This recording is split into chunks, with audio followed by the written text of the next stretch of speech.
Hi everyone, welcome back to Shine Classes. First of all good afternoon to everyone. कैसे हैं friends? I hope आप अच्छे होंगे। आज है 31 मार्च। मैं आपकी क्लास कल नहीं कर पाई थी। मैंने आप लोगों को टेलीग्राम पर अपडेट कर दिया था। आइए शुरुआत करते हैं आज की इस क्लास को। प्रॉपर तरीके से देखेंगे। बाल विकास की ये क्लास है जहाँ पर हम वेरी शॉर्ट प्रश्न करेंगे, जिसको हम कहते हैं अतिलघु प्रश्न, जो कि 1 नंबर का आपको आएगा। आपको ये डिटेल पता होनी चाहिए कि 50 नंबर का यह पेपर होगा। 40 क्वेश्चन आपको आएंगे और 25 नंबर आपके पासिंग होंगे। इस बात को हमेशा ध्यान रखा करिए कि कौन सा पेपर है। पहले दिन ही पेपर होगा, पहली मीटिंग में होगा। पहले दिन आपके दोनों पेपर होंगे और आपका बाल विकास सेक्शन अधिगम होगा। आपको टाइम ड्यूरेशन सारी चीज़ें, मैं आपको बहुत सारी चीज़ें बतानी है, अभी बची हुई जो बताना है वो मैं आपके डेट के शेड्यूल का निकलने का वेट कर रही हूँ। जैसे वो आएगा हर एक चीज़ को अपडेट करेंगे और समय पर हर चीज़ आपको पता चल जाएगी। चलिए फ्रेंड्स, शुरुआत करते हैं आज की इस क्लास की, जहाँ पर आपके ये अधिलघुत्री चल रहे थे, जिसमें ये आपको कंडक्ट करते हुए समझना है, जानना है, देखना है कैसे क्वेश्चंस है। ये हमारा प्रैक्टिस सेट चल रहा है, एक प्रकार से रिवीजन चल रहा है, जहाँ पर हम मल्टीपल चीज़ों को रिवाइज कर रहे हैं, बहुत सारे सब्जेक्ट को लेकर। जितनी भी चीज़ें आपके पवन सीरीज में दी गई हैं उन सारी चीज़ों को फुल डिटेल में डिस्कस करते हैं। इस समय आप जुड़े शानी क्लास साथ, लाइक शेयर सब्सक्राइब बिल्कुल ना भूलें, पूरा वीडियो एंड तक देखने का प्रयास करें। कोई प्रॉब्लम होती है तो बताएं। अगर आपको टाइम ड्यूरेशन ज़्यादा लग रहा है तो आप स्पीड बढ़ा कर भी सुन सकते हैं, जैसा आपको यूज़फुल लगे, जैसा आपको बेनिफिशियल लगे आप कर सकते हैं। अगर आप सभी को इस समय से नोट्स वगैरह लेनी है सारे सब्जेक्ट की क्रम से, चाहते हैं कि मुझे सब कुछ मिल जाए, मैं पढ़ लूँ, कर लूँ, पास हो जाऊँ, अच्छी तरह हर चीज़ हो जाए। देखो, आज तो ये बात डन है कि अगर 2024 का जो चुनाव होने वाला, उसमें वैकेंसी नहीं आएगी तो 2027 तक लगभग एक बार ज़रूर आएगी, 51,000 60,000। तो उसमें जब भी लोग बैठेंगे तो बहुत सारे लोग बैठेंगे। तो अगर आप एक कोर्स कर रहे हैं, ये चाह रहे हैं कि हाँ जेन्युइनली हो जाए, आप उसमें बैठ के काम कर सको, तो पैसे के लिए मत सोचो कि ये चीज़ें आपके लिए होंगी। मैंने आप लोगों को सबको बोल रखा है कि आपको जिस बच्चे को नीड हो, ज़रूरत हो सच में, वो बच्चा जाए अपना काम करे, और अपने काम के लिए इतना नहीं सोचना चाहिए। हर चीज़ को समझो। वैसे भी मैंने बोल रखा है कि सबकी हेल्प की जाएगी, ठीक है, वो हर चीज़ मिलेगी। और आपको अगर लगता है कि आपने नोट्स बनाई है, बुक आपके पास है, या आप सीरीज से बेटर कर लेंगे, तो यू कैन डू, कोई प्रॉब्लम नहीं है। बस आपको ये ध्यान रखना है कि कैसे भी करके आपको अच्छा रिजल्ट लेकर आना है। पास तो होना ही होना है, साथ ही साथ 90% के टारगेट को अचीव करना है। तो इस चीज़ को ध्यान रखें, क्योंकि मेरिट की बहुत मारामारी है और आपसे ज़्यादा अच्छे बच्चे करके बैठे हुए हैं, बहुत अच्छे अच्छे नंबर बहुत है होल्ड होल्ड करके रखे हुए हैं। तो इस बात को ध्यान रखिएगा। कंपटीशन बढ़ जाएगा, क्योंकि बहुत सारे बच्चों ने जो टेट वगैरह क्वालिफाई कर लिया है वो विदाउट माइनस मार्किंग किया। हो सकता है कि आपके कट से माइनस मार्किंग का रूल आ जाए, तो फिर वो वही बच्चे आगे जाएंगे। इस बात को ध्यान रखिएगा, ठीक है। तो कंपटीशन, क्योंकि नौकरी कम है, लोग ज़्यादा हैं, तो कुछ ना कुछ चीज़ें ला के टफ किया जाएगा, जिससे अपने आप ही बच्चे छट जाए और उनको ब्लेम ना कर पाएँ। तो ये सारी स्ट्रेटजी होती है। अदरवाइज सुपर टेट का तो पहले एग्जाम ही नहीं था। ये तो जो वो गवर्नमेंट चेंज हुई तो सुपर टेट का एग्जाम आया, अदरवाइज जो है टेट निकालने के बाद नौकरी लग जाती थी लोगों की मेरिट की बेस पे। लेकिन अब ऐसा रूल नहीं है, सुपर टेट निकालना पड़ेगा और सुपर टेट का नंबर जुड़ता है, जिसका जितना नंबर आएगा उसमें उतना जुड़ेगा।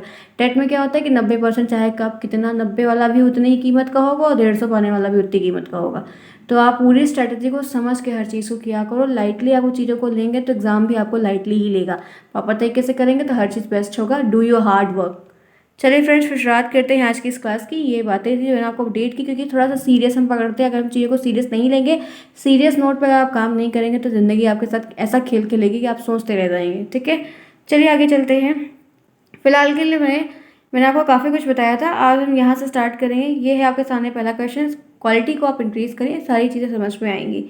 पहला प्रश्न आपके सामने है, स्मृति का कोई एक कार्य बताइए। स्मृति को कहते हैं मेमोरी। क्या कहते हैं? मेमोरी। इसका एक वर्क बताना। तो आप खुद सोचिए, मेमोरी का क्या करते हैं आप? मेमोरी का आप क्या ही करते हैं? जैसे कि आप देख सकते हैं उत्तर में लिखा है, स्मृति का कार्य अचेतन मन में एकत्रित ज्ञान को चेतन में लाना। मतलब क्या होता है कि हमारे पास दो प्रकार का माइंड होता है, एक कॉन्शियस माइंड होता है, एक अनकॉन्शियस माइंड होता है। जो चेतन मन होता है वो कॉन्शियस माइंड होता है, यानी कि जो कॉन्टिन्यूस बेसिस पे चल रहा है। अनकॉन्शियस माइंड वो होता है जो अचेतन मन, जो कहीं दबा हुआ कोई चीज़ है, जो हम है तो मन में लेकिन वो तुरंत नहीं है। तो मेमोरी के अंदर क्या होता है कि वो सारी चीज़ें जिसको हम बहुत पहले कभी किए हैं या कभी जानते हैं, हम उसको अपने दिमाग में कहीं पीछे छोड़ के आते हैं और कॉन्शियस माइंड के साथ काम करने लगते हैं। तो स्मृति के कार्य ये होता है कि जो आपके अचेतन मन में जो भी कलेक्ट करके आपने उसको रखा है, उसको आपको चेतन मन में जब लाना होता है, आपको ज़रूरत पड़ती है, तब उस चीज़ को रिकॉल करते हैं। तो वही आपकी मेमोरी का एक कार्य होता है कि जो आपके स्टोर रूम में, आपके घर में जो स्टोर रूम होगा, तो जो भी पीछे रखी हुई है खूब वो आप उसको एक नवरात्र के बाद अगले नवरात्र में निकाल के काम कर रहे हो, तो आपको उस चीज़ को उस समय ज़रूरत पड़ी तो आपने किया, तो वैसे ही उस चीज़ को वहाँ से निकाल कर ले आके आके अपने काम में ले आना, वो मेमोरी का कार्य होता है। मेमोरी के मुख्य 2 सोपान बताइए। तो 4 सोपान इसमें है। पहला क्या है? अधिगम, धारण, प्रत्यास्मरण और अभिज्ञान। हम सीख रहे हैं, रख रहे हैं, कलेक्ट कर रहे हैं, रिवीजन कर रहे हैं, फिर उसको ज्ञान दिला रहे हैं, प्रयोग कर रहे हैं। आगे बढ़ते हैं, ध्यान रखिएगा ये प्रश्न इम्पॉर्टेंट है, क्लियरली मैं आपको बता रही हूँ। स्मृति को प्रभावित करने वाले कारक, आपकी मेमोरी को वो फैक्टर्स बताइए, वो कंपोनेंट बताइए विच अफेक्ट द मेमोरी, जो मेमोरी को अफेक्ट करता है। तो प्रेरणा, अगर आपके पास अच्छी प्रेरणा है, अच्छी गुड वाइब्स है तो यू कैन डू बेटर। अगर आपके पास नेगेटिव वाइब्स है तो आपको लगेगा कि आप कुछ नहीं, गुड फॉर नथिंग। आप में इंटरेस्ट है उस चीज़ को लेकर तो आप दिन रात जाग के करेंगे, आपको इंटरेस्ट है आप दिन रात जाग के करेंगे। जब हम लोग को होता है वो कोई भी चीज़ होती है तो हम उसको जब मन आता है फिर उसको जाग कर करते हैं। शांतिपूर्वक वातावरण अच्छा रहेगा तो आपको अगर शांति है, पीसफुली है, बहुत बेटर है, एकदम पीसफुल माइंड है, मोटिवेटेड है, फुल एनर्जेटिक है, तो आप बढ़िया चीज़ को वहाँ पर परफॉर्म कर सकते हैं। गुड वाइब्स मिलती है और गुड वाइब मिलती है तो हम अच्छा काम करते हैं, जैसा कि हमेशा हम देखते आए हैं। ध्यान की कोई एक विशेषता बताइए। ध्यान यानी कि अटेंशन, इसकी एक विशेषता क्या है? तो ध्यान व्यक्ति का सर्वांगीण विकास करता है। जी हाँ, ध्यान, अगर आप किसी भी चीज़ पर अटेंशन रख रहे हो, आप एडिक्टेड हो, आप डेडिकेटेड हो, आप उसको सुनना चाह रहे हो, देखना चाह रहे हो, तो जो है आपका ये होल डेवलपमेंट कर देगा। आप कोई चीज़ सोचो कि अगर नहीं करना है, ज़बरदस्ती करना है, तो वो चीज़ हमें नहीं आएगी। तो हम अगर किसी चीज़ पर डेडिकेटेड है तो हम उसको सीख जाते हैं, जिससे हमारा डेवलपमेंट होता रहता है। सृजनात्मकता से आप क्या समझते हैं? एक सिंपल सा आंसर, सृजनात्मकता मौलिक परिणामों को अभिव्यक्त करने की एक मानसिक है। सृजनात्मकता जो होती है वो मेंटल की एक्टिविटी होती है, और जो हमारी बहुत सारे मौलिक परिणाम, मतलब बहुत कुछ करते हैं, उसके जो परिणाम अभिव्यक्त किए जाते हैं वो कहीं ना कहीं हम सृजनात्मकता का यूज़ करके, या कह सकते हैं कि इसके द्वारा बहुत ही अच्छे वे, बहुत ही प्रॉपर तरीके से कर पाते हैं। आई होप अगर आपको क्लास पसंद आ रही है, चीज़ें जेन्युइनली समझ में आ रही है कि हाँ आज कुछ बताया जा रहा है, जो बातें आपको कलेक्ट करनी है, सीखना है, बातों को सुन के एग्जाम्पल से लिखना है, तो लाइक करना बिल्कुल भी ना भूले। लेट से ज्वाइन किया है क्लास तो कोई बात नहीं, टाइम पर आने का प्रयास करिए, क्लास को देखिए, दोस्तों के साथ बढ़ते रहिए, एंजॉय करिए, अच्छा रिजल्ट, जितनी खुशी से आप बातें करते, सारी चीज़ें शेयर करते हैं, पढ़ते हैं डेली आकर, तो वैसे अपने रिजल्ट को भी ध्यान रखिए कि मेरा भी पास होना चाहिए, पास की लिस्ट में मेरा भी नाम होना चाहिए। ठीक है, आइए, फिर सारी चीज़ें माफ़ रहती है और सब कुछ अच्छा हो जाता है। परिपक्वता पर टिप्पणी करिए, यानी कि मैच्योरिटी, ये क्या होता है? इस पर एक टिप्पणी करनी है, बात लिखनी है, अभिप्राय लिखना है। परिपक्वता एक ऐसी स्थिति होती है जिसमें व्यक्ति शारीरिक पूर्णता को प्राप्त करता है। ये एक ऐसा स्टेज होता है, एक ऐसी पड़ाव आती है ज़िंदगी की जहाँ पर शारीरिक पूर्णता जो है, मेंटली आप, फिजिकली भी आप हर चीज़ ये कहते हो कंप्लीट हो रहे हो, एडल्टहुड में आप चेंज होने का प्रयास कर रहे हो, तो वो परिपक्वता आती है, जो कि अभी आप में से बहुत सारे लोग इसमें से हो चुके हैं, बहुत सारे लोग हो रहे होंगे, बहुत सारे लोग होने वाले होंगे। ठीक है, आगे चलते हैं, इसी के साथ बढ़ते हैं नेक्स्ट प्रश्न में। स्मृति के प्रकार बताइए। मैं थोड़ी तेज़ रफ्तार से इसलिए चल रही हूँ कि फ्रेंड्स ये सीरीज में बहुत सारे क्वेश्चंस दिए हैं जो इंपॉर्टेंट को डिस्कस करेंगे। मेरे पास टाइम की शॉर्ट ऑफ लिमिटेशन है, बिकॉज मैं कहीं और हूँ, तो मुझे काम फटाफट करने होंगे। ठीक है, एग्ज़ाम अगर आपका कोई क्लियरेंस तो नहीं कि कब है, अगर एग्ज़ाम क्लियरेंस ना होता, अगर लगता कि 1-2 महीने का है, तो मैं शायद 15 दिन के लिए गैप लेने वाली थी, कि 15 से 30 दिन में छुट्टी करती, क्योंकि मुझे काफ़ी काम करना है जिसमें मुझे अपनी लाइफ में आगे बढ़ना है, तो वो चीज़ मेरा ज़्यादा बेटर ऑप्शन है। बट एक एग्ज़ाम है तो थोड़ा सा मैं वक्त निकालने का प्रयास ज़रूर करूँगी। स्मृति के 2 प्रकार बताइए। तो 2 होती है, एक अल्पकालिक होती है, एक दीर्घकालिक। अल्पकालिक का मतलब होता है जो कम समय के लिए होती है, हम क्षण सेकंड में हम उसको भूल जाते हैं। दीर्घकालिक वो होती है जो काफ़ी एक्सपीरियंस के साथ होती है और हमें काफ़ी लंबे समय तक याद रहती है। आगे बढ़ते हैं नेक्स्ट, विस्मरण को बताइए कि विस्मरण क्या है, विस्मरण को एक्सप्लेन करिए। ये क्या होता है? स्मरण और विस्मरण 2 वर्ड होते हैं। ठीक है, तो मन जी हैं, मन एक साइकोलॉजिस्ट हैं, उनके अकॉर्डिंग यहाँ पर है कि ग्रहण किए गए तथ्य का धारण ना करना ही विस्मृति या विस्मरण कहलाता है। कि हमने कोई चीज़ को सीखा है और कोई चीज़ हमने काम कर रहे हैं, लेकिन उसको हम धारण नहीं कर रहे हैं, उसको हम स्टोर करके नहीं रख रहे हैं, तो वो हमारी विस्मृति में होता है, क्योंकि हमने जब उसको मन से नहीं सीखा तो वो चीज़ हमें याद भी नहीं रहती है और हम उसको इम्पोर्टेंस नहीं देते हैं। विस्मरण का मुख्य कारण बताइए। विस्मरण क्या, दिक्कत क्या है? तो दिक्कत यहाँ पर बाधा की उपस्थिति है। ठीक है, बहुत सारी कंडीशंस होती है, हो सकता है एनवायरनमेंट नहीं अच्छा, या हमारा मन नहीं है, या उस समय नहीं है, तो बहुत सारे रीजंस होते हैं, फिर चीज़ों को हम ध्यान नहीं दे पाते और याद भी नहीं रहता है। आइए फिर आगे बढ़ते हैं, इसी के साथ सांख्यिकी की उपयुक्त परिभाषा बताइए। सांख्यिकी को कहते हैं स्टैटिक। ठीक है, स्टैटिक पोर्शन होता है जो आपके मैथ के सेक्शन से कुछ कुछ रहता है। तो यहाँ पर है कि विज्ञान जो प्रदत्त के संकलन, विश्लेषण एवं निर्णय से संबंधित नियमों का अध्ययन करता है वो सांख्यिकी कहलाता है। ये साइंस में भी थोड़ा बहुत यूज होता है, जैसे डाटा एनालिसिस का काम होता है बहुत सारी जगह पर, वहाँ पर यह डाटा को संकलित करके रखना है, उसका एक रिजल्ट निकालना है, तो कहीं ना कहीं हम नियमों का यूज़ करके ऐसे के स्टैटिक वे में चीज़ों को प्रेजेंट करते हैं। जो कि एक टफ डेफिनेशन दी है, इससे ऐसे ईजी डेफिनेशन मैं आपको बता दूंगी, या आप बुक से देख सकते हैं, या फिर आप अपने मन से बनाकर लिख सकते हैं, ज़रूरी नहीं कि आपको यही लिखना हो। वहाँ पर आपको सही इतने नॉर्मल वे में सिंपल भाषा में लिखना है ताकि एग्जामिनर भी जब चेक करें तो वो भी समझ पाएँ कि बच्चे ने लिखा क्या है, ठीक है? क्योंकि किताब की जो भाषा होती है वो समझने के लिए सिर्फ होती है, लिखने के लिए नहीं होती है। आगे बढ़िए। आवृत्ति क्या है? रिपीट करना। आवृत्ति क्या है? रिपीट करना, और जो रिपीट करता है वो सक्सेस होता है। आवृत्ति वह मान है जो जितनी बार आता है। और अच्छी बात लिखिए, ये एक ऐसी वाली होती है जो बार बार आती है, round and round, repeat and repeat, one by one, one on one आती रहती रहती है और हम सीखते रहते हैं। नेक्स्ट है केंद्रीय प्रवृत्ति का अर्थ क्या है? केंद्रीय मतलब सेंटर, प्रवृत्ति मतलब एक्सटिंक्ट। प्राप्तांक के समूह में एक ऐसा प्राप्तांक जिसमें आसपास अन्य प्राप्तांकों के केंद्रित होने की प्रवृत्ति होती है और इस प्रवृत्ति के समूह को केंद्रीय प्रवृत्ति कहते हैं। केंद्रीय प्रवृत्ति का सेंस एक प्रकार से ऐसे है कि जैसे ये प्राप्तांक के समूह में प्राप्तांक वगैरह जो लिख दिया है ये ठीक है, एक प्रकार से रिजल्ट के बेसिस पे बात कर रहा है, लेकिन आप ध्यान रखेंगे कि केंद्रीय प्रवृत्ति का मतलब कि जब हम कोई चीज़ सेंटर्ड होकर, फोकस्ड होकर, मध्य में रख कर उसी पे अटेंशन करते हैं, गोल करते हैं कि नहीं हमारा मेन वही है, तो वो ये प्रवृत्ति से प्रभावित होकर हमको वहाँ तक पहुँचाने का प्रयास करता है। आगे चलते हैं। एक बहुत अच्छा है, बहुत अच्छा आपको है, देखिए आप लोग पढ़िए 2 बार, बहुत इंपॉर्टेंट है। देखते हैं, ये प्रश्न इंपॉर्टेंट है जो कि बहुत अच्छा है। ये एक साहब हैं, इनका नाम है वॉटसन, जेबी वॉटसन इनका पूरा नाम है। इन्होंने कहा कि एक नवजात शिशु मुझे लाकर दे दीजिए, मैं ये नहीं पढ़ रही हूँ, ठीक है? एक नवजात शिशु मुझे लाकर दे दीजिए और आप जो कहिए मैं उसको वो बना सकता हूँ। आप अगर कहेंगे कि मेरे बेटे को पुलिस बनाइए, मैं पुलिस बना दूंगा। आप कहें चोर बनाइए तो मैं चोर बना दूंगा। आप कहें मैं भंगी बनाऊँ तो मैं भंगी बना दूंगा उसको। आप कहेंगे पुजारी तो मैं पुजारी बना दूंगा। तो जेबी वॉटसन साहब एक साइकोलॉजिस्ट थे और बहुत बड़े साइकोलॉजिस्ट थे। इन्होंने इतने सारे थीसिस को दिया, मतलब सिद्धांतों को दिया, प्रूफ भी किया बहुत सारी चीज़ों को, और आप ये जान सकते हैं कि उनके बेसिस पर इन्होंने इतनी बड़ी बात कही कि मुझे एक दर्जन से बच्चे ला दो, एक नवजात शिशु ले आके दे दो, और आप जो कहोगे मैं उसको वैसे वातावरण के अनुसार मैं उसको वो चीज़ बना दूंगा। तो ये बहुत बड़ा दावा इन्होंने किया था।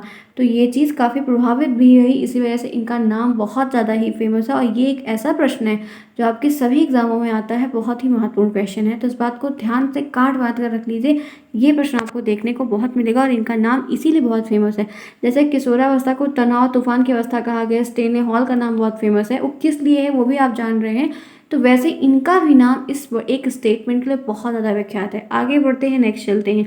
अब देखिए ये थोड़ी सी इमेज नहीं दिख रही होगी आप लोगों को, मैंने कहा कि जब भी कभी आप when you send the image to me या राज सर को, तो आप लोग दिन की जो सनलाइट होती है वहाँ से भेजिए, तो उसमें वो ज़्यादा अच्छा होता है। अदरवाइज़ ये चीज़ें थोड़ी सी कम क्लियर के साथ आती हैं, ठीक है? चलिए कोई नहीं, मैं पढ़ ले रही हूँ, आप सुन लीजिए। सीखने से संबंधित प्रभाव का नियम किसने दिया? आपको पता है, थॉर्नडाइक ने। थॉर्नडाइक साहब का पूरा नाम E.L. थॉर्नडाइक है, ध्यान रखिएगा। नेक्स्ट देखिए, कोहलर ने अपने सीखने के सिद्धांत का प्रतिपादन किसके ऊपर किया? आपको पता है कि कोहलर, वर्दिमार और कोफका, ये 3 लोग थे और इन लोगों ने वनमानुस के ऊपर किया था जिसका नाम सुल्तान था। एक वनमानुस चिंपैंजी था, उस चिंपैंजी के ऊपर किया था, उसका नाम था सुल्तान। नेक्स्ट देखिए, पावलोव द्वारा अपने प्रयोग में पहली घंटी बजती थी फिर भोजन दिया जाता था, यह प्रक्रिया कई बार करने पर अंत पे क्या पाया गया? तो अनुकूलन पाया। अनुकूलन को इंग्लिश की भाषा में कहते हैं अडाप्टेशन, अडाप्टेशन को हिंदी की भाषा में कहते हैं परिवर्तन और चेंज, मतलब जैसे परिस्थिति होती है उसके हिसाब से चेंज हो जाना। एक सिंपल सा एग्जांपल है कि हम जो भी, जैसे गांव में आप, शहर में आप रह रहे हैं तो शहर की तरह से रहिए, शहर से, डिसिप्लिन से, कल्चर से। When you go to your village, अपने गांव जाइए, कभी भी जाइए तो वहाँ के हिसाब से रहिए। आप जहाँ जैसा देश वैसा भेष, तो वो चीज़ अनुकूलन में आती है। वो तो मैंने एक रियल लाइफ का एग्जाम्पल लिया। तो पावलो साहब का कुछ ऐसा ही है कि उन्होंने जब एक बार घंटी बजाई तो कुत्ते के मुंह में लार भी टपकी, क्योंकि उसको भोजन मिलने लगा, ठीक है? भोजन मिला, फिर लार वगैरह टपकने लगी, बार बार कई चीज़ की गई। फिर उसको क्या लगा कि जैसे ही घंटी बजाई जाती थी उसको बिना भोजन दिए ही उसकी लार टपकने लगती थी। तो क्या हुआ कि वो अनुकूलन हो गया, वो अनुकूलित हो गया कि नहीं, उसको दिमाग में चीज़ हो गई कि घंटी बजेगी तो मुझे खाना मिलेगा। नेक्स्ट देखिए, नियमित दिनचर्या, सबके साथ समायोजन, आत्मविश्वास, संवेगात्मक परिपक्वता और आत्म मूल्यांकन की क्षमता किसका प्रमुख लक्षण होता है? तो यहाँ पर एक अच्छे व्यक्तित्व का, यानी कि गुड पर्सनैलिटी का। जो भी बंदा या बंदी, एक लड़का या लड़की या कोई भी मनुष्य या जो भी जिनकी एक नियमित दिनचर्या है, डेली टाइम टू टाइम उठना, सूर्य से पहले उठना, सूर्योदय के पहले से उठना, योगा करना, हेल्दी डाइट को लेना, खाना पीना, माता पिता का सम्मान करना, पूजा पद्धति के कार्यों में लगे रहना, अच्छी सलाह लोगों को देना, गलत निगाहों से नहीं देखना और आत्मविश्वास को बनाए रखना, इमोशनली अच्छे होना, फिजिकली मेंटली कोई अच्छा ही होना, तो ये सारी गुड पर्सनालिटी होती है और ये बहुत कम लोगों में सारी चीज़ें देखने को मिलती हैं। ठीक है। आगे चलिए। बहुत सारी इसमें से तो मेरे में भी नहीं है, जिसके लिए हमें लोगों को डांट पड़ती रहती है। कोई नहीं, चलते हैं। जीन पियाजे ने बालक के संज्ञानात्मक विकास के अंतर्गत अनुकूलन क्रिया का विभाजन किन 2 उप प्रक्रियाओं में किया है? तो एक जो जीन पियाजे का सबसे ज़्यादा प्रक्रियाओं में सपोर्ट रहा है वो आत्म सनातन है, आत्म सतन है और यहाँ पर क्या है, सामंजन है। एक है एसिमिलेशन, एक है एकोमोडेशन। ठीक है, 2 चीज़ें हैं। तो जीन भी आ जाएगा। ये जो प्रश्न है ना, ये आपके टेट के लेवल का है, लेकिन अच्छा प्रश्न है। ये दोनों आता है, इस बात को ध्यान रखिएगा कि आत्मनिसतन और ये आत्मसतन और समंजन, ये शब्द ही जीन पियाजे का है। इसको मनोविज्ञान में ये 2 शब्द जैसे इन्होंने पेटेंट ले लिया हो कि ये शब्द इन्हीं का। एक स्कीमा का शब्द भी आता है, बहुत कुछ है, टेट की पढ़ाई के दौरान आपको देखने को मिलेगा। सृजनात्मकता से क्या आशय है? What do you mean by creativity? तो सृजनात्मकता एक ऐसा कॉन्सेप्ट होता है जिसमें उपलब्ध साधनों से नवीन या अनजानी वस्तुएं, विचार या अवधारणा को जन्म दिया जाता है। मतलब जो हमें सृजनात्मकता का मतलब है कि वेस्ट से बेस्ट बनाना, कबाड़ की चीज़ों से हम कुछ बेस्ट बना देते हैं, तो वो क्रिएटिविटी कहलाता है, जिसको हम क्राफ्ट का नाम देते हैं। तो वैसी ही चीज़ें, संसाधन जो उपलब्ध हैं उसी में से आप कुछ नया बना दो, कुछ अनजान सी वस्तु निकाल कर ले आ दो या कोई ऐसा थॉट प्रेजेंट कर दो जिससे एक अच्छा कॉन्सेप्ट समझ में आए, तो वो चीज़ होती है सृजनात्मकता का एक कॉन्सेप्ट। नेक्स्ट है व्यक्तित्व की एक परिभाषा लिखिए, जो कि यहाँ पर 2022 का ये प्रश्न है, 1 नंबर में आया है। ध्यान रखिएगा, पॉइंट आउट करते हुए चलेंगे। फ्रेंड्स, अगर क्लास पसंद आ रही है, समझ में आ रहा है, तो पहले आप लाइक करिए। चलिए फटाफट आप लाइक करिए, फिर मैं आगे बढ़ूंगी। चलिए, come on, do it fast. अब वक्त आ गया है, अब आप बहुत सीरियस होकर पढ़ लीजिए, राइटिंग पे वर्क कर लीजिए, लिखिए साफ राइटिंग, 1-2 पेज राइटिंग डेली लिखिए, चीज़ों को समझिए, शब्दों को चुनिए, बाल विकास की नोट्स को मेंटेन रखिए, बाल विकास की नोट्स को लिख कर रखिए। इस बात को ध्यान रखिएगा कि इससे अच्छी नोट्स फिर आपको नहीं मिल सकती, इस बात को बहुत ही, क्योंकि आप सिर्फ बाल विकास फर्स्ट सेमेस्टर में पढ़ेंगे, बाकी किसी भी सेमेस्टर में नहीं पढ़ेंगे, और जो सेमेस्टर से आप पढ़ेंगे वो आपके टेट के एग्ज़ाम में ये एजुकेशन वाली कुछ चीज़ें कम आएंगी, लेकिन बाल विकास ही ऐसा है जो अगर आप अभी पढ़ लेंगे तो आप टेट बहुत अच्छे से निकाल सकते हैं। ध्यान रखिएगा। आई होप आप लोगों ने कर लिया होगा। बढ़ें आगे, चलें, कोई प्रॉब्लम? चलिए, अब बात करते हैं व्यक्तित्व की एक परिभाषा। तो ऑलपोर्ट साहब हैं, यहाँ पे आप कोई भी साहब लिख सकते हैं, जब तक यहाँ पर ना लिखा रहे कि आप इनका ही नाम इंक्लूड करिए। आप यहाँ पर कहेंगे व्यक्तित्व व्यक्ति के भीतर उन मानव शारीरिक गुणों का एक तथ्यात्मक संगठन होता है जो वातावरण के साथ उनका एक अद्वितीय समायोजन निर्धारित करता है। व्यक्तित्व मतलब ही उसके एक व्यक्ति के अंदर ऐसे गुणों का एक संक्षिप्त पुंज होता है जो गत्यात्मक तरीके से बढ़ता रहता है और वातावरण के साथ एक अच्छी छवि और बहुत कुछ सामने लाकर निखार कर रखता है, जिसके साथ हम समायोजन करना सीख जाते हैं और रहते हैं। समाज में रहना, जीना, सीखना भी बहुत इंपॉर्टेंट है। नेक्स्ट देखिए, रोर्सा का पूरा नाम है हरमन रोर्सा। रोर्सा परीक्षण विधि को किस मनोवैज्ञानिक ने आरंभ किया था? तो हरमन रोर्सा ने किया था। ठीक है, इन्होंने इंक ब्लॉक टेस्ट को दिया था। आगे बढ़ते हैं। नेक्स्ट, मध्याह्न का प्रयोग कब किया जाता है? औसत आदि की संख्या, एवरेज को ज्ञात करने के लिए हमेशा मध्याह्न का प्रयोग करते हैं। तो हम क्या करते हैं कि जितने नंबर दिए जाते हैं, कितने नंबर दिए हैं उतना हम नीचे लिख के भाग कर देते हैं। आगे चलते हैं। नेक्स्ट देखते हैं, मध्यांक की कोई एक विशेषता या परिभाषा लिखिए। जब किसी समूह के प्राप्तांक को उनके आकार के अनुसार बढ़ते हुए घटते हुए क्रम में लिखते हैं तो श्रेणी के मध्य बिंदु को मध्यांक है। जब कोई प्राप्तांक समूह है, प्राप्तांक वो उसके आकार के अनुसार बढ़ रहा है और वो घटते हुए क्रम में हम उसको रखे हुए हैं, तो उस श्रेणी के मध्य बिंदु को मध्यांक कहते हैं, जो मेडिकल की वैल्यू होती है। और यह प्राप्तांक न होकर बिंदु हो जाता है। 2 समूहों को बराबर भागों में ये बांट देता है, आधा इधर और आधा इधर। ये परिभाषा लिखने को बहुत कम उम्मीदें आएगी, बट आया है तो हम यहाँ पर ज़रूर से ज़रूर देख लेंगे। आगे बढ़ते हैं। बालक की वृद्धि कब रुक जाती है? सोरेनसन साहब का अनुसार है कि नवजात शिशु का शरीर तब तक अभिवृद्धि या विकास करता है। वृद्धि का मतलब ग्रोथ करता है, विकास का मतलब डेवलपमेंट करता है, जब तक कि वह वैसा शरीर में बदल नहीं होता, तो कि वो प्रौढ़ नहीं हो जाता। तो यहाँ पर है, ध्यान रखिएगा। टीएटी का संबंध किससे है? तो व्यक्तित्व मापन से है।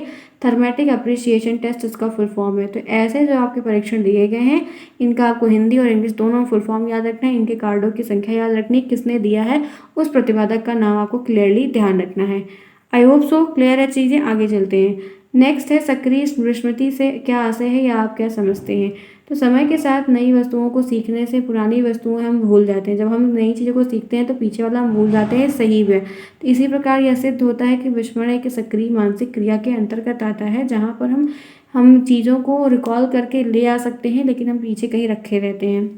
नेक्स्ट देखिए, अभिप्रेरणा क्या है, मोटिवेशन क्या होता है? तो अभिप्रेरणा एक ऐसी एनर्जी होती है जो व्यक्ति को कार्य की प्रगति प्रदान करती है और उसको आगे बढ़ने का रास्ता दिखाती, कार्य को प्रारंभ रखना, जारी रखना और नियमित तरीके से करने के लिए प्रेरणा देती है। अगर आप मोटिवेटेड है तो आप चीज़ों को प्रॉपर तरीके से कर ले जाएंगे, हमेशा करेंगे, क्योंकि ये मोटिवेशन बहुत ज़रूरी होता है। अगर मोटिवेशन नहीं है तो हम इसलिए कहा गया है कि मन के हारे हार है, मन के जीते जीत। आगे बढ़ते हैं। हल के अनुसार सीखने की प्रक्रिया का आधार बताइए। तो हल साहब है, इन्होंने कहा कि सीखने के सिद्धांत का तात्पर्य है कि सीखने का आधार, सीखने की जो बेस पिलर है, नींव है, आधारशिला है, आवश्यकता की पूर्ति की प्रक्रिया है। यदि कोई कार्य मनुष्य या मानव के किसी की आवश्यकता की पूर्ति को करता है तो उसको सीख लेगा। अगर कोई किसी को ज़रूरत है, कोई भी चीज़ को हमें सीखना है, बहुत ज़रूरी है, तो हम उसको फिर किसी न तरीके से सीख लेते हैं। तो वो सारी चीज़ें यहाँ पर हैं जो सीखने का एक आधार है। सीखने की कोई एक परिभाषा बताइए। तो वुडवर्ड साहब का नाम तो आपने सुना। मैं इनको हमेशा आपने एक बात नोटिस की हो कि मैं इनको इज्जत देती हूँ। क्या मैं इनसे मिली हूँ? कभी नहीं, बट मैं हमेशा इनको साहब की तरह इज्जत देती हूँ कि इन्होंने, हम यही चीज़ पढ़ रहे हैं, इस पर हम लोग बहुत सारे लोग पीएचडी वगैरह तक भी करते हैं साइकोलॉजी पे। तो फ्रेंड्स पढ़िए, सम्मान दीजिए, आपको सम्मान मिलेगा, ठीक है। तो वुडवर्ड साहब ने कहा कि सीखना विकास की प्रक्रिया है। सीखना जो होती है वो डेवलपमेंट का एक प्रोसेस होता है। गेट्स व अन्य साहब ने कहा कि सीखना अनुभव और प्रशिक्षण की तरह व्यवहार में एक चेंज होता है। जब सीखते हैं तो हमारे में क्या होता है, चेंजेस आते हैं। क्लियर है यहाँ तक? आगे बढ़े। बच्चों के भाषा विकास में अवरोधक 2 कारण बताइए। तो एक है स्वास्थ्य, अगर हेल्थ नहीं अच्छा है तो दिक्कतें होंगी। बुद्धि आपकी नहीं बढ़ रही, ग्रोथ नहीं है, भाई बहन का भी अभाव नहीं है, बुद्धि भाषा वातावरण दिख रहा है, तो सामाजिक स्थिति, दैनिक स्थिति है, घर परिवार लड़ाई झगड़ा है, तो दिक्कतें देखने को मिलती हैं। बाल विकास के अंतर्गत शैशवावस्था की आयु कितनी होती है? तो जन्म से 5 वर्ष या जन्म से 6 वर्ष दोनों मिल सकता है। देखते हैं यहाँ पर क्या है, जन्म के समय शिशुओं के भीतर कितने संवेग होते हैं? तो यहाँ पर 3 संवेग होते हैं। फॉल जो कहते हैं, फियर, एंगर और लव, ठीक है। ये यहाँ पर कई सारा दे दिया है, लेकिन जन्म के समय सिर्फ 3 ही होते हैं, ध्यान रखिएगा। आगे बढ़ते हैं। बुद्धि को बहुकारक सिद्धांत का प्रतिपादन किसने किया है? तो कैली व थर्स्टन ने किया है। हो सकता है कि कभी कभी सिर्फ थर्स्टन का ही नाम दिखे, कैली का ना दिखे, तो थर्स्टन ज़्यादा याद रखिएगा, क्योंकि ऑप्शंस में इनका मेनली देखने को बहुत बार मिला हुआ है। आगे बढ़ते हैं। अंतर्मुखी व्यक्तित्व से आप क्या समझते हो? 21 का प्रश्न है। इस प्रकार के व्यक्तित्व उन व्यक्तियों को कहा जाता है जिनका स्वभाव, आदत, गुण बाहर प्रकट नहीं करते, मन ही मन में रखे रहते, ये आत्म केंद्रित होते हैं और अपने में खोए रहते हैं। इनको बाहरी दुनिया से कोई मतलब नहीं होता है, किसी के यहाँ कुछ भी हो जाए इनको कोई फर्क नहीं पड़ता है। सामान्य बौद्धिक स्तर की बुद्धि लब्धि कितनी होती है? तो टर्मन के अनुसार 90 से लेकर 109 के बीच में होती है, जो एवरेज बच्चे मतलब सामान्य होते हैं, नॉर्मल होते हैं। बुद्धि परीक्षण के लिए प्रयुक्त होने वाले टीएटी का परीक्षण का निर्माण किसने किया है? तो मॉर्गन और मूरे ने किया 1935 में। कौन किया है, कब किया है? प्रासंगिक अंतर्बोध परीक्षण, थर्मेटिक एप्रिसिएशन टेस्ट, हिंदी का फुल फॉर्म, इंग्लिश का फुल फॉर्म, कब किया है, कौन किया है, ये सारी चीज़ें आपको क्लियरली याद होनी चाहिए। ये सब बहुत इंपॉर्टेंट टॉपिक है। क्लियर? तो फ्रेंड्स आज की क्लास को मैं यहीं तक कंटिन्यूस करती हूँ। आपकी ये 23 मिनट की क्लास हो गई, 23 मिनट्स की मैंने क्लास ली दोपहर में। आई होप आप एंजॉय कर पाएंगे, सीख पाएंगे। कोई प्रॉब्लम होती है तो पूछिए, मेल करिए, आपको सोल्यूशन मिलेगा। मिलते हैं फिर नेक्स्ट में, तब तक के लिए take care, bye bye. Class नहीं लाइक किया तो लाइक करिएगा, क्लास कैसी लगी ज़रूर बताइएगा। मिलते हैं फिर नेक्स्ट में, बाय, सी यू सून।